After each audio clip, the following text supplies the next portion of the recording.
आप सभी का स्वागत है चैनल निधि सफारी पर। आज हम लोग कृषि से संबंधित कुछ महत्वपूर्ण क्रांतियों के बारे में पढ़ने जा रहे हैं। यहाँ पर हम मुख्यतः 3 बातों पर चर्चा करेंगे। पहली, क्रांति का नाम, वह किस खाद्यान्न उत्पादन से संबंधित है और भारत में उसके जनक कौन हैं। इन्हीं 3 चीज़ों के बारे में हम पढ़ेंगे। क्यों पढ़ेंगे? क्योंकि आपके एग्ज़ाम में सिर्फ इन्हीं 3 चीज़ों से संबंधित सवाल पूछे जाते हैं। तो चलिए शुरू करते हैं। सबसे पहला है हरित क्रांति। इसमें गेहूं और धान के उत्पादन को बढ़ाया गया और भारत में इसके जनक हैं एम.एस. स्वामीनाथन।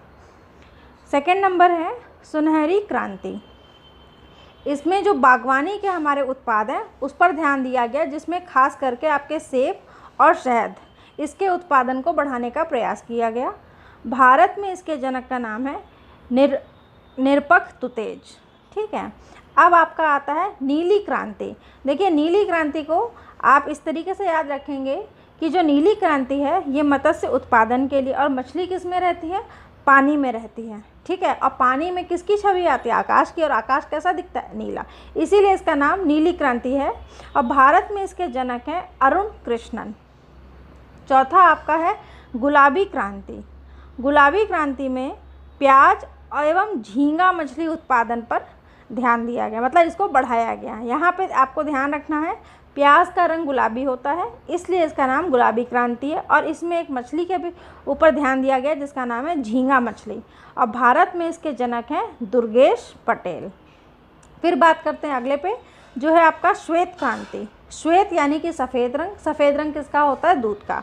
तो श्वेत क्रांति में दुग्ध उत्पादन बढ़ाने पर जोर दिया गया और इसके लिए एक ऑपरेशन चलाया गया जिसका नाम था ऑपरेशन फ्लड, जो कि चलाया गया 1964 से 1965 तक। और भारत में इसके जनक हैं डॉक्टर वर्गीस कुरियन। फिर आपका आता है सिल्वर क्रांति, जिसमें मुर्गी एवं अंडा उत्पादन को बढ़ाया गया। और भारत में इसके जनक हैं इंदिरा गांधी। ठीक है। यहाँ पे हमने 6 क्रांतियों के बारे में अभी पढ़ा, जिनमें से जो सबसे अधिक महत्वपूर्ण है वह है आपकी श्वेत क्रांति, नीली क्रांति एवं हरित क्रांति। इन तीनों के बारे में अक्सर कर एग्जाम में पूछा जाता है। अब हम लोग और क्रांतियों के बारे में देखते हैं। ये देखिए, अब हमारा 7वां नंबर है पीली क्रांति। पीली क्रांति किससे संबंधित है? खाद्य तेल व तिलहन फसल उत्पादन से। आपको मालूम ही है, तेल, जैसे सरसों का तेल सामान्यतः हम लोग इस्तेमाल करते हैं, उसका रंग पीला होता है, या दालें हैं अरहर की दाल, उसका रंग भी पीला होता है। तो इस तरीके से आप याद रख सकते हैं कि पीली क्रांति खाद्य तेल और तिलहन फसल उत्पादन से संबंधित है। और भारत में इसके जनक हैं सैम पित्रोदा। ठीक है। फिर आपका आता है काली क्रांति। काली क्रांति आपके पेट्रोलियम एवं खनिज तेलों के उत्पादन को बढ़ाने के लिए एथेनॉल का उत्पादन भी बढ़ाना। मतलब हम चाहते तो ये हैं कि पेट्रोलियम और खनिज तेलों के उत्पादन को बढ़ाएं, लेकिन साथ ही साथ एथेनॉल के उत्पादन को भी बढ़ाया गया इसमें, और कोयला के उत्पादन को बढ़ाया गया। मुख्य बात यहाँ पे यह थी बायोडीज़ल का प्रसार करना, और क्योंकि हमें बायोडीज़ल बनाना है इसीलिए हमें एथेनॉल के प्रोडक्शन को बढ़ाना है। इसके बाद आपका आता है सदाबहार क्रांति। सदाबहार क्रांति में कई चीज़ों का सम्मिलित रूप है, जैसे इसमें मिट्टी को उन्नत बनाना, किसानों को लोन आसानी से दिलवाना, रेन वाटर हार्वेस्टिंग, कृषि शोध को बढ़ाना। इन सभी चीज़ों का सम्मिश्रण जो है सदाबहार क्रांति।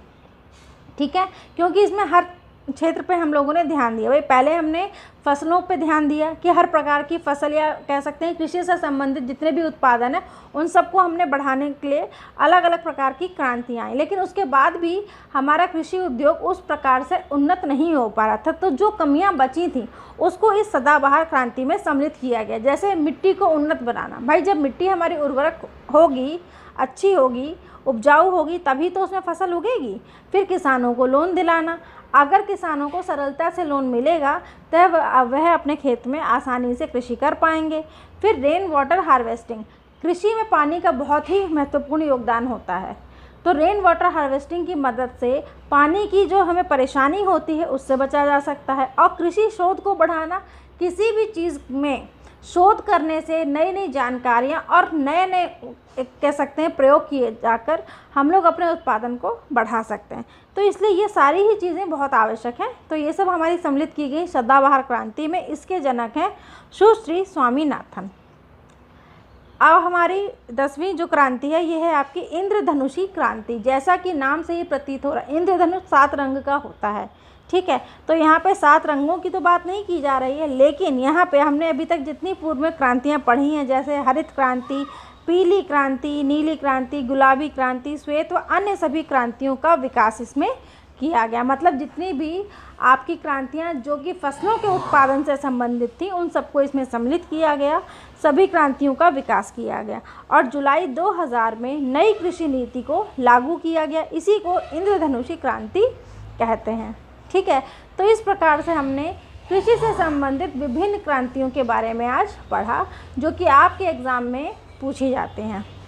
उम्मीद करती हूँ आपको ये वीडियो पसंद आया होगा। अगर आपको यह पसंद आया तो इसे लाइक, शेयर, सब्सक्राइब ज़रूर करें। मिलते हैं हम लोग नेक्स्ट वीडियो में, तब तक चैनल निधि सफारी को देखते रहें। नमस्कार।